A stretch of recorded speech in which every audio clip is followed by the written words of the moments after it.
Ce matin, le Seigneur nous permet d'échanger dans Matthieu 24, verset 22, jusqu'au verset 28. Ou encore le verset 30. Alléluia.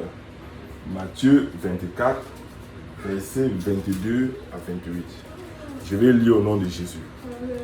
La Bible déclare, si quelqu'un, à partir du verset 22, autant pour moi, si ces jours n'étaient pas abrégés, personne ne sera sauvé. Mais à cause des élus, ces jours seront abrégés. Si quelqu'un vous dit alors, le Christ est ici ou il est là, ne le croyez pas. Car il s'élèvera des faux Christ et de faux prophètes. Ils feront des grands prodiges, des grands miracles, au point de séduire, s'il était possible, même les élus.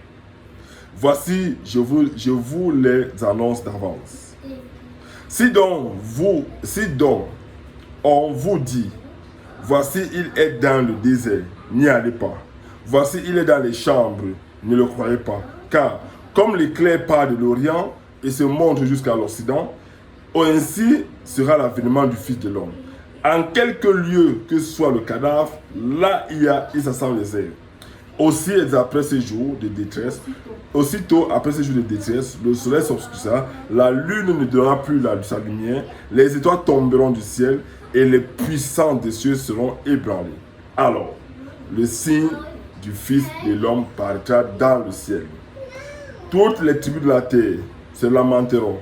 Elles verront le Fils de l'homme venant sur la nuée du ciel avec puissance et une grande gloire. Alléluia.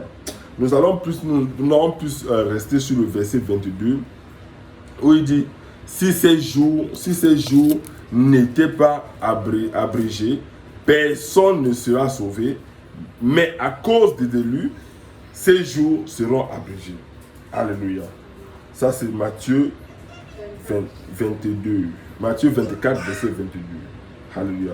Nous allons lire dans Luc, c'était Luc combien encore? Marc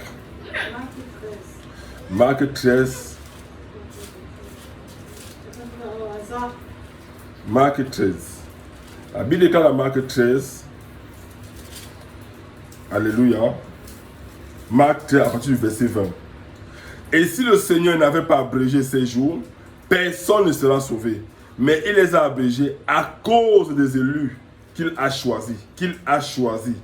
Si quelqu'un vous dit, alors le Christ est là, est ici, ou il est là, ne le croyez pas. Il dit à cause de ces jours à cause des élus qu'il a choisis. Alléluia. Le chapitre de Marc, moi, ça me donne plus d'explications par rapport à... Oui. Mais il a abrégé à cause des élus qu'il a choisis. Donc nous devons savoir en tant que chrétiens qu'il y a des personnes que Jésus a choisies. Alléluia. Ces personnes-là, ce ne sont pas ses cousins. Ce ne sont pas ses frères ou les enfants de ses frères. Ce sont ceux qui ont gardé la parole de la connaissance de Jésus. Ce sont ceux qui ont persévéré au temps difficile. Nous traversons des moments difficiles où le monde est persécuté, où le monde est charcuté, où les gens veulent garder leur dignité, où les gens veulent garder leur travail, où les gens veulent garder leur maison, où les gens veulent garder leur vie. Mais Jésus dit, si ces jours-là, et le Seigneur dit, si le Seigneur n'avait pas abrégé ces jours, personne ne sera sauvé. Quand Dieu dit personne ne sera sauvé, il n'y a pas même un pasteur, le pasteur est compris, le prophète est compris, l'apôtre est compris, le diacre est compris, l'évangéliste est compris, le docteur de la loi est compris, même le simple chrétien est compris. Alléluia. Parce que c'est un jour où Jésus va venir pour faire une sélection de ceux qu'il a choisis. Jésus n'est pas sentimental pour choisir les gens que non, celui-là c'est le cousin de David, du roi David. Celui-là c'est le cousin d'Élie.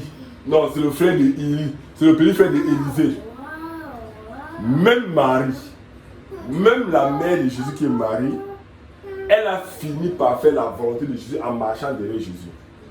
Quiconque, même Jude, le frère de Jésus, même Jacques, le frère de Jésus, ils ont fini par comprendre que ce n'est pas parce qu'il est notre frère issus du même ventre que nous allons dormir sur nos oreillers. Ils se sont mis à travailler. Rappelons-nous que la dernière fois, on a parlé des ouvriers de la dernière heure. Les ouvriers de la dernière heure ne sont pas venus, ils ont reçu un dernier naturellement. Non. Quand ils sont venus, la Bible dit, ils sont entrés à la vigne. Donc, ils sont aussi entrés à la vigne. La Bible dit, ou les ouvriers de la dernière heure, la Bible dit, Alléluia. La Bible dit par rapport à ça que, au verset 7, il leur répondit, Matthieu 20, verset 7, il leur répondit, que personne ne nous a loué, allez aussi à ma vigne, leur dit-il. Alléluia. Il les a envoyés aussi dans la vigne, faire quoi? Travailler. Donc, que ce soit le jour que Jésus va abréger, il va sélectionner les personnes qui sont à la vigne en train de travailler. C'est pas pour dire que je suis chrétien et ils vont faire de l'activité. Le Seigneur me montrait une vision ce matin, et dans cette vision-là, il me parlait de ce verset. Il me disait que ces jours-là doivent être abrégés. Sinon, tout le monde, personne ne sera sauvé. Il dit, Seigneur, il faut m'abréger ça maintenant, parce que moi, j'ai été sauvé. Parce que quoi? On ne peut pas faire le grand avec Jésus. On ne peut pas se cacher devant Jésus. La dernière fois, on a parlé du secret. Qu'est-ce qui est dans ton secret? Jésus vient voir, regarder au secret. Jésus ne vient pas regarder à ce que tu montres aux gens, non. Ce que tu montres aux gens, c'est facile à faire, tout le monde peut faire ça. La charité, le bien-être, les offrandes, les dons que tu fais aux gens, tout ça, tout le monde peut faire ça. Même le païen fait ça, plus que nous d'ailleurs même. En même temps, Jésus vient voir ce que les gens ne voient pas. La différence entre Jésus et le commun du mortel, c'est que quand Jésus vient dans notre vie, il vient voir ce que personne ne peut voir, ni ton père, ni ta mère, ni tes frères, ni tes soeurs. C'est quoi? C'est ce qui est dans ton cœur que Jésus voit. Alléluia. C'est ce qui est dans le cœur de l'homme que Jésus va retirer pour tamiser. Or, quand Jésus donne ces paroles de Matthieu 24, à partir du verset 22, il sait qu'à ce jour-là, beaucoup des hommes vont craquer. Regarde. Exemple, on a un témoin d'un frère hier qui disait, si j'avais su, je n'aurais pas pris ces choses-là. Ça a diminué mon système immunitaire. Alléluia. Ça veut dire, lui il sent qu'il ne tombait pas malade avant. Mais aujourd'hui qu'il a fait ça, il va être malade. Je vais nous dire quelque chose, je vais nous interpréter quelque chose aujourd'hui ce soir. On va t'empêcher d'entrer dans les lieux. On va t'empêcher d'acheter. On va t'empêcher de vendre. On va t'empêcher même de marcher. Mais qu'on ne t'empêche pas de communiquer avec Jésus. Même si tu es dans un village, ton village natal pour les Africains, même si tu es dans une campagne pour les Européens, même si tu es dans ton village natal, si on t'empêche d'acheter, si on t'empêche de vendre, qu'on ne t'empêche pas de servir Jésus. Et qu'il n'y ait aucune marque sur toi qui va t'empêcher de servir Jésus. Si le Seigneur n'avait pas brillé ces jours-là, personne ne sera sauvé. Mais il les a abrégés à cause des élus qu'il a choisis. Il n'a pas fait par sentiment. Il n'a pas fait parce que tu gênes beaucoup, tu pries beaucoup, non. Il a fait parce que tu as honoré sa parole. La parole de Dieu, ce n'est pas seulement donner les offrandes à Dieu. La parole de Dieu, ce n'est pas seulement prier et jeûner. La parole de Dieu, c'est aussi un style de vie qui marche avec toi. Alléluia. Et ce style de vie-là doit commencer d'abord à l'intérieur. Sinon, l'extérieur, là, c'est à la catastrophe. Alléluia. Nous allons comprendre que le Seigneur est très, très pertinent dans sa parole. Nous avons beaucoup lu la Bible, on a couru quand même, mais le Seigneur est très, très pertinent dans sa parole. Ce qui fait que Jésus a un discernement très précis dans sa parole. Jésus ne dit pas les choses qu'il a imaginées ou il dit qu'il a rêvé. Jésus n'a jamais dit que j'ai rêvé que non. Jésus n'a rien dit que j'ai rêvé que non. Et ce Jésus ne fait pas les songes et les visions. Jésus faisait les songes parce qu'il était aussi humain 100%. Mais il n'y a aucun passage de la Bible où Jésus a dit que j'ai rêvé que. Pourquoi Jésus n'a jamais dit ça? Aucun chrétien a posé la question là aujourd'hui. Dans tout l'étendue de la Bible, Jésus dit qu'il parle par les songes et les visions aux hommes. Mais Jésus lui-même n'a jamais dit dans aucun passage biblique qu'il a rêvé que. Pourquoi? Parce que Jésus avait compris que les meilleurs messages que tu reçois sans corruption, c'est de parler face à face à Dieu. Moi, Jésus dit que j'ai rêvé ou j'ai eu telle vision. Pas que les visions et les sons sont mauvais, non. Mais Jésus a tellement travaillé sa relation avec le Père qu'il écoutait le Père de vive voix. Nous devons travailler notre relation avec Dieu, que Dieu nous parle de vive voix. Jamais quand Dieu parle à non pas les sons et les visions, c'est que cet homme-là n'a pas été attentif durant la journée. Jésus n'a jamais dit dans sa parole, depuis que j'ai lu la Bible, je peux me tromper, que j'ai eu un songe et Dieu disait que j'ai eu une vision et Dieu disait que non. Il a dit que j'entends mon Père parler et je lui réponds. Aujourd'hui, nous devons avoir cette vie chrétienne. La vie où on entend Dieu parler, on entend Jésus parler de vive voix, pas qu'on rêve. Parce que dans les rêves, Satan peut venir donner sa part de rêve.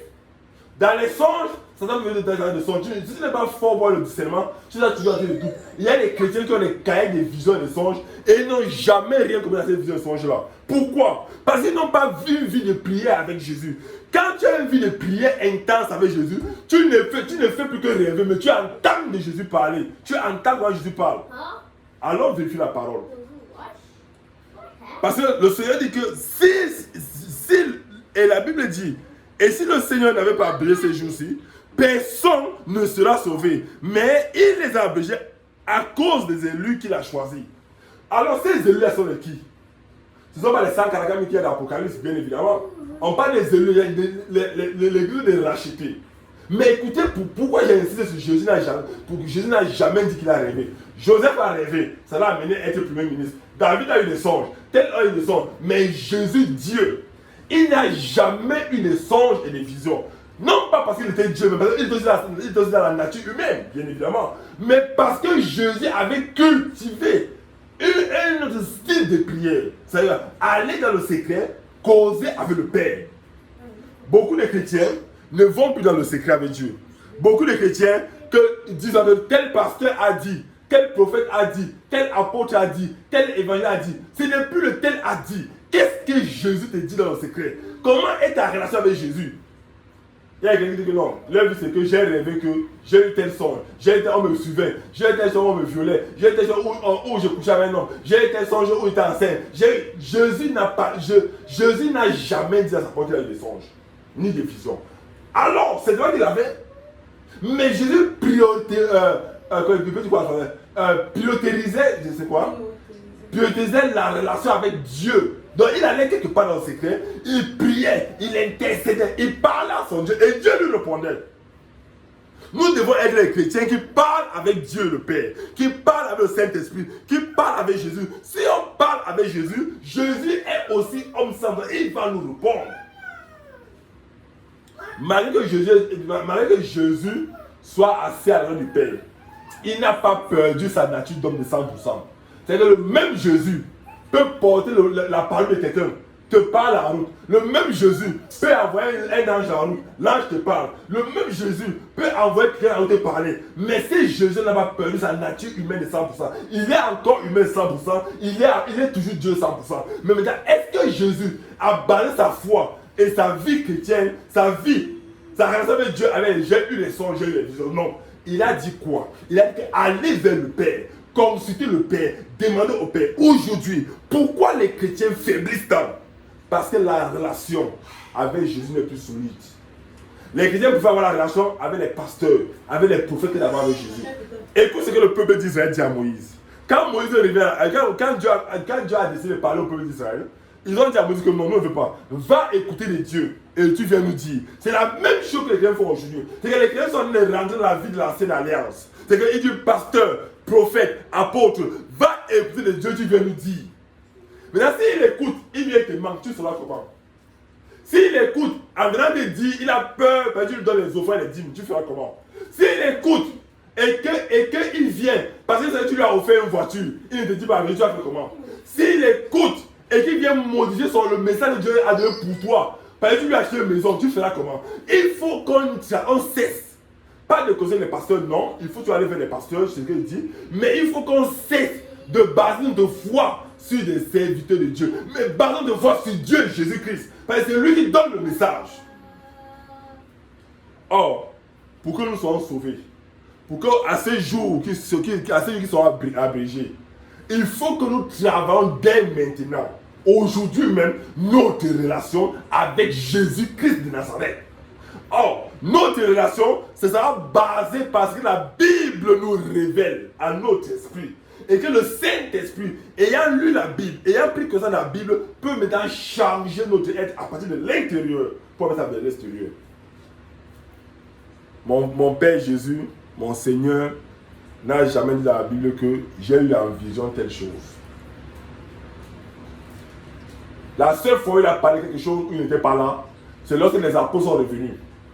Il dit, oh Seigneur Jésus, les démons nous ont été soumis. Jésus dit, je voyais. Il n'a pas dit que je dormais, non, il dit que je voyais les Satan tomber du ciel. Il dit, je voyais, il voyait. C'est-à-dire que pendant que les disciples étaient en train de faire le travail ailleurs, Jésus avait une visibilité sur la chose qu'il faisait. Mais aujourd'hui, ton frère aux États-Unis, ton frère au Mexique, ton frère en Asie, ton frère en Europe, ton frère en Afrique, tu pries dans notre pays, tu n'arrives pas à voir ce que ton frère fait. Pourquoi? Est-ce que Christ est mort en vain? Non! C'est notre relation avec Christ qui n'a pas encore atteint le niveau dont Jésus veut. Quand Jésus a envoyé les disciples sont en train de se vanter, les 70. Non, Seigneur, on priait, les démons tombaient, les démons fuyaient. Jésus dit que je voyais. Jésus n'a pas dit que j'ai eu ça en soi, il dit que non, je voyais. Donc j'ai vu ce que vous avez fait. Comment Jésus, à une distance bien donnée, a pu voir? Aujourd'hui, les gens ne voient plus. Ou les gens laissent les pasteurs voir leur place. Les prophètes voient. Non, ce n'est pas mauvais. Mais toi aussi, tu dois voir. Quand Moïse allait sur le mont Sinaï, il prenait les messages. La première personne qui écoutait ces messages, c'était Josué. Avant que le peuple n'écoute. Si Moïse n'était pas intègre avec Dieu, il aurait pu transférer le message. Si Moïse était comme Saul, il aurait pu transférer le message. Si Moïse était comme Judas, il aurait pu transférer le message. Mais Moïse a son intégrité avec Dieu, a transféré le même message. Maintenant, aujourd'hui, nous sommes plus grands que Moïse. Parce que Moïse n'est pas le Saint-Esprit. C'est que quand je vais vers Dieu au mont Sinaï, je rencontre Dieu et Dieu me dit ce qu'il va me dire pour ma vie. Et je rentre travailler pour cela. Mais beaucoup aujourd'hui ne veulent pas rencontrer Dieu, ne veulent pas rencontrer Jésus et envoient les gens rencontrer Jésus à leur place. Envoient les gens lire la Bible à leur place. Non. Si ces jours-là n'étaient pas abrégés, beaucoup vont perdre la foi. Beaucoup vont perdre la foi. Et beaucoup perdront la foi parce que à ce siècle présent, avec la pression que le monde met, les nations mettent, les puissants des ténèbres mettent sur les gens aujourd'hui, beaucoup s'en perdent la foi. Pourquoi? Parce que personne ne veut se mettre à genoux. Seigneur, si tu ne me parles pas, je ne te laisse pas. Jacob avait peur de la puissance que Ésaü avait. Jacob n'est pas allé l'affronter avec son ami. Jacob est allé gagner Ésaü dans le secret. Il y a des situations dans notre vie. Nous ne sommes pas obligés d'aller affronter ces situations-là. On va d'abord dans le secret, on gagne la bataille dans le secret et on sort maintenant physiquement à affronter cette situation. Mais les chrétiens, qu'est-ce que les chrétiens font? Ils vont d'abord affronter la situation. C'est quand ils échouent qu'ils rentrent dans le secret. Pourquoi? Parce qu'ils n'ont pas compris la pensée de Christ dans leur vie. La pensée de Christ dans notre vie nous permet de saisir Dieu le Père et de marcher avec Dieu le Père. Dieu ne veut plus les enfants bébés. La Bible dit qu'Abraham était l'ami de Dieu. C'est-à-dire que si un homme comme Abraham, qui n'avait pas le Saint-Esprit, a pu être l'ami de Dieu et que Dieu ne lui cachait rien. Si Jésus dit qu'il est sorti du Père et que Dieu ne cachait rien à Jésus, si Jacob a bagarré avec Dieu et que Dieu ne cachait rien à Jacob, c'est-à-dire que nous-mêmes, avec le Saint-Esprit, nous pouvons consulter Dieu, nous pouvons causer avec Dieu. Dieu peut nous répondre de vive voix. Mais est-ce que nous avons des relations avec Dieu pour que ces jours abrégés là, que nous soyons parmi les sauvés ou les choisis? Alléluia. Nous avons peur parce que nous savons ce que nous faisons dans le noir. Nous avons peur parce que nous savons que nous ne sommes pas corrects devant Dieu. Nous avons peur parce que nous sommes dans le secret, dans la chambre secrète. Ce n'est pas Dieu qui est à l'intérieur, c'est une autre chose. je nous prie ce matin. On va élever la voix, que Dieu nous baptise, que Jésus nous baptise, que le Seigneur nous baptise à communiquer avec Dieu le Père. Tout ce que Jésus fait là, c'est pour nous donner accès à Dieu le Père. Si Jésus est mort et ressuscité, c'est parce qu'il voulait que nous puissions réunir l'alliance avec le Père. Or, Jésus est la seule personne, la seule identité remarquable qui peut nous amener à communiquer avec Dieu le Père. Le Saint-Esprit n'est qu'un conducteur qui nous amène à nous associer avec Jésus. Le Saint-Esprit nous conduit à Jésus. Baptise nous avec Jésus. Jésus nous conduit au Père pour que nous puissions avoir accès au trône. Maintenant, si ces jours-là sont appelés aujourd'hui, est-ce que nous serons parmi ceux que Jésus aurait choisis? Comment est ma vie chrétienne? Ma vie chrétienne est basée sur les connaissances que les hommes m'ont dites, ou ma vie chrétienne est basée sur ce que la Bible a dit? Moi, j'ai très mal dans mon cœur quand je vois un chrétien prendre les offrandes, donner. Les offrandes telles que l'argent, les voitures, donner et aller vivre sa vie comme il veut. Je peux qu'un chrétien donne la première offrande qu'un chrétien peut donner à Dieu, c'est de sanctifier sa propre vie. C'est de sanctifier son cœur. Il n'y a pas une offrande qui est plus grande devant Dieu que quand un homme sanctifie sa propre vie et donne cela à Christ. Christ n'a pas... Que le Saint-Esprit soit béni. Christ ne nous a pas donné de l'argent. Non. Qu'est-ce que Christ nous a donné? La Bible, Christ nous a donné sa vie. Sa vie. Il nous a donné sa vie pour nous sauver. Christ n'a pas gagné l'argent. Christ peut appeler le ciel. Hey, les maisons tombent, il nous donne les maisons. Christ peut faire au ciel. Hey, l'argent sort, il nous donne l'or. La Bible dit aussi à l'or. Il y a les pierres précieuses. Les pierres précieuses. Christ peut nous donner ces pierres précieuses là. Mais Christ n'a pas voulu nous donner ça. Il nous a donné sa vie. Qu'est-ce qu'il y a dans la vie de Jésus? Mais aujourd'hui, les chrétiens s'arrêtent encore à donner des choses à Jésus matérielles. L'argent, la maison, la voiture. Jésus n'a pas guère de ça. Jésus veut ta vie. Jésus veut notre vie. Jésus veut que nous puissions lui donner notre vie. C'est-à-dire que je sanctifie ma vie. Je sacrifie ma vie pour Jésus qui Nazareth. Je m'éloigne des choses du monde. Je réunis le monde pour donner ma vie à Jésus. C'est ce que Jésus veut. Jésus n'a plus guère des offrandes. Jésus n'a plus guère des dîmes et consorts, des maisons qu'on donne aux gens. Non, Jésus a guère de ma vie. Jésus m'a donné sa vie. Je dois lui donner ma vie. Pourquoi? Parce qu'il y a une chose que nous devons comprendre. Si Jésus voulait nous donner le matériel, il nous aurait construit des grandes maisons qui ne vont pas se détruire. Si Dieu veut donner les finances, il nous aurait donné chacun, il aurait fait que chacun a donné le diamant et l'or. Amen. Jésus a guère ce que mon âme veut. Jésus veut mon âme. Jésus veut ce que j'ai de plus précieux. Ce qu'un homme a de plus précieux, même Satan le connaît, c'est ton âme. Quand Satan veut toucher quelqu'un, il fait quoi? Il cherche ton âme. C'est la seule chose, ou c'est le seul truc précieux que Jésus a donné. Ton âme, c'est ce que Jésus veut. Jésus veut ton âme, il ne veut pas tes biens. Maintenant, fais le bien, fais les offrandes, les dons, ce n'est pas mauvais. Mais ne fais pas ça à la place de ton âme. Donne ton âme à Jésus. Recommande ton âme à Jésus. Réconcilie ton âme avec Jésus. Parce que si ton âme n'est pas avec Jésus, tes offrandes ne servent à rien. Jésus veut nous donner les dons. Quand on lit l'Apocalypse, on dit qu'au ciel, il y a tellement les matières précieuses que c'est le ciel brille. On dit la lumière qui est au ciel. C'est incroyable. L'entendement humain n'a jamais vu cela.